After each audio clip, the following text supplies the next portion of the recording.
Flavius Josephus. Who was and why is so important for Christianity? The controversy over the famous historian. When YOSEF ben MATITYAHU, a great warrior, deserted and betrayed the Jewish command and went to the Romans and became Flavius Josephus. The writings of this man, YOSEF ben MATITYAHU, his Hebrew name, serve as a significant testimony to many events and figures of the first century that relate to the narratives of the New Testament. His literary work is considered today a primary source for better understanding the world in which Jesus and the early church lived. Welcome to this summary of the life and legacy of Flavius Josephus. Josephus was born in the year 37 AD in Jerusalem into an aristocratic priestly family. Scholars and students of ancient Israel owe a huge debt to a Jewish historian named Josephus. He was born into an aristocratic family of Kohanim around 37 CE, and his name was Yosef ben MATITYAHU. He lived in one of the most tumultuous centuries in Jewish history, culminating in the disastrous Roman-Jewish War of 66 to 74 CE and the destruction of the temple in Jerusalem. The events which he recorded in his many books in great detail and gripping prose. According to his own account, he distinguished himself from a young age by his capacity to learn, which led to him being consulted by the high priests on matters of Jewish law at the age of 14. At 16, Josephus would join an ascetic Jewish sect living in the desert, led by a hermit named Banas. However, he soon became disenchanted with his isolated life and returned to Jerusalem. Upon his return to the city, Josephus joined the Pharisees. When he was 26 years old, he went to Rome with the aim of interceding before Emperor Nero for the release of some Jewish priests, friends of his, who had been captured during one of the Jewish revolts. The key moment of his life was Rosh Chodesh Tammuz in the Hebrew year 3827, June 30th, 67 CE. Joseph was serving as commander of the Jewish rebels at the fortress of Jotapata, Yodfat, in the Galilee. Being an experienced warrior, Joseph understood that even the indomitable spirit of the Jotapatans could not forever hold back the professional, well-equipped, battle-hardened Roman army.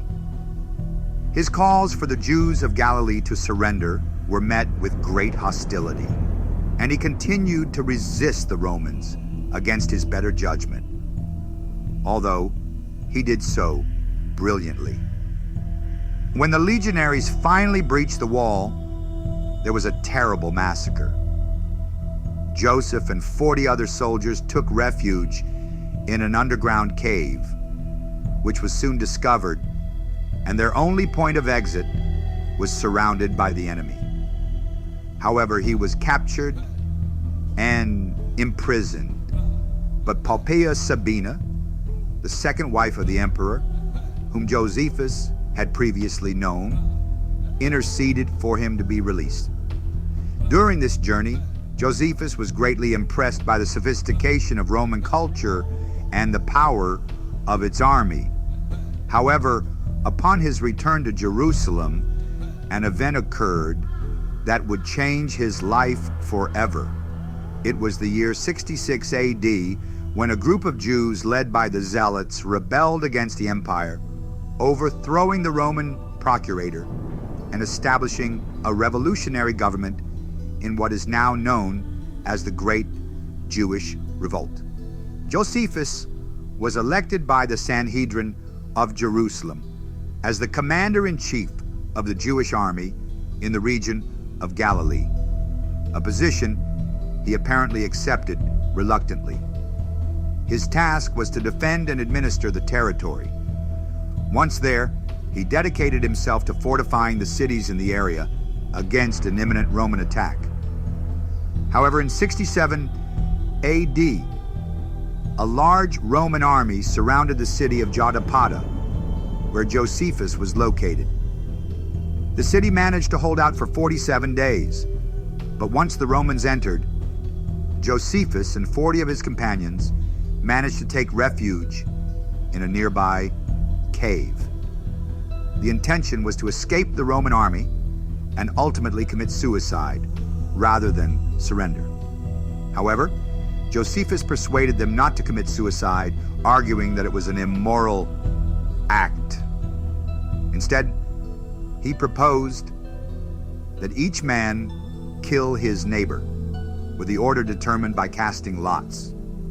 Josephus managed to remain until the end with only one other man.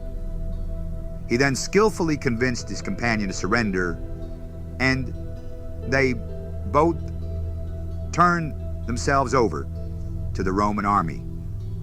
He was a talented writer and never lacked words to justify his decision to go over to the enemy side, including an argument that alludes to a moment of divine inspiration. I am not going over to the Romans as a deserter from the Jews, but as a minister of the Creator. He shrewdly convinced his soldiers that it was more worthy to die at their own hands than to be taken as slaves. And they drew lots to choose who would kill the others. Amazingly, at least from Josephus' account, he and another were the last to survive. Josephus convinced his companion that perhaps discretion was the better part of valor, and they surrendered. Josephus was captured by the army, led by General Vespasian.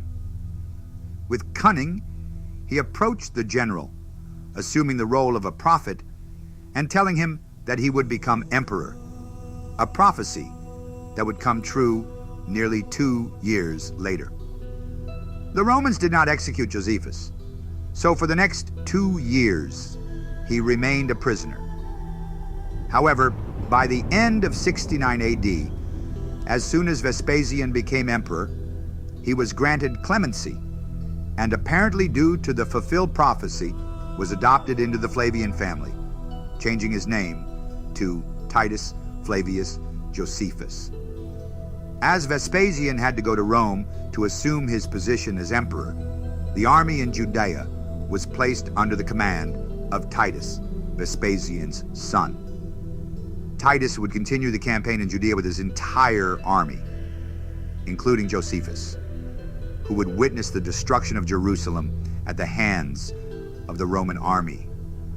Josephus's role would be that of a mediator between the Romans and the Jews, although he was not very successful in this role, as the Jews considered him a traitor, and the Romans did not trust him enough due to his Jewish background. In 71 AD, Flavius Josephus would travel to Rome, as during that year, he was granted a pension, Roman citizenship, a residence, and a large estate. The problem for Flavius Josephus of being considered a traitor by his own people would drive his later work. To rid himself of this negative image, he dedicated the following years to defending Judaism in an effort to gain favor from the Jewish community. But what is the literary work of Flavius Josephus, and why is it so important? Josephus's first work, written between 76 and 79 AD, was titled The History of the Jewish War. In it, Josephus outlines Jewish history from the mid-2nd century BC and concludes with details of the Great Jewish Revolt from 66 to 70 AD. He presents a very hostile view towards Jewish patriotism in this work while praising the military might of Rome. At the end of his life, he wrote 2 more works, Life and Against Apion. In the first, he seeks to defend himself against accusations that portray him as responsible for the Jewish revolt, while in the second, he aims to present a defense of Judaism, portraying it as a superior ethical system compared to Hellenism. Flavius Josephus enjoyed the rest of his life with a pension and Roman citizenship while participating in the courts of Vespasian, Titus, and Domitian. However, his work on the Jewish war did not earn him much sympathy from the Jewish side. It was then that he set out to write what is perhaps his most famous work, the Antiquities of the Jews. In this work, Flavius Josephus provides a historical overview of the Jewish people from creation until 70 AD. The aim of this work was to present Judaism as a rational religion. But this work is also key for Christianity, as it contains direct allusions to Jesus Christ, James the brother of Jesus, and John the Baptist. The reference that Flavius Josephus makes to Jesus Christ is now known as the Testimonium Flavianum. One of the most famous quotes from this time states, "At this time there was a wise man called Jesus, and his conduct was good, and he was known to be virtuous. Many from among the Jews and from other nations became his disciples. Pilate condemned him to be crucified and to die, but those who had come to be his disciples did not abandon their discipleship. They reported that he had appeared to them 3 days after the crucifixion, and that he was alive. Therefore, he may have been the Messiah, concerning whom the prophets have said wonderful things, and the tribe of Christians, so named after him, has not disappeared until this day." Following this, he references James or Jacob in the same work. This man had been put to death, and Albinus, who was still on his way, gathered the Sanhedrin and called to trial the brother of Jesus, who was called Christ, whose name was James, and brought several others with him. He accused them of being violators of the law and condemned them to be stoned. Finally, Josephus also mentions John the Baptist in the same work. Some Jews believed that the army of Herod had perished due to the wrath of God, suffering the deserved punishment for having killed John, called the Baptist. Herod had him killed, despite being a just man who preached the practice of virtue, urging to live with mutual justice and piety towards God, so that they might receive baptism. It was with this condition that God considered the baptism acceptable. Men from all over had gathered with him, for they were enthusiastic to hear him speak. However, Herod, fearing that his great authority would lead his subjects to rebel, as the people seemed willing to follow his advice, considered it safer to remove him from the midst before any novelty arose, lest he might have to regret it later if a conspiracy occurred. Thus, due to these suspicions, Herod had him imprisoned and sent to the fortress of Machaerus, where he was killed. The Jews believed that in vengeance for his death, the army of Herod was defeated, wanting God to punish him. There are several arguments against the authenticity of these references, particularly regarding the first reference to Jesus that we mentioned. But the second reference, which mentions James or Jacob as the brother of Jesus, who was called Christ, is little disputed. Therefore, this reference is very important because it at least confirms the existence of a man named Jesus. Thus, the relevance of Jesus was so significant that Josephus thought it essential to record him in the history of his people, even though he himself was not a Christian. Other references, such as the one he makes about John the Baptist, validate the historicity and context of the synoptic gospels in which these narratives are found. Flavius Josephus would die around the year 100 AD at approximately 63 years of age. One of the most important achievements of Flavius Josephus was to unite the traditions of Judaism and Hellenism. In doing so, he created a link between secular Rome and biblical faith. His work also helps us to know firsthand the diversity of the different Jewish sects of the time of Jesus. His writings include details about how these groups functioned and their particularities. This is important as his literary records affirm the testimony of the Gospels. Josephus was a man of many faults, but he left an invaluable literary legacy on Jewish history.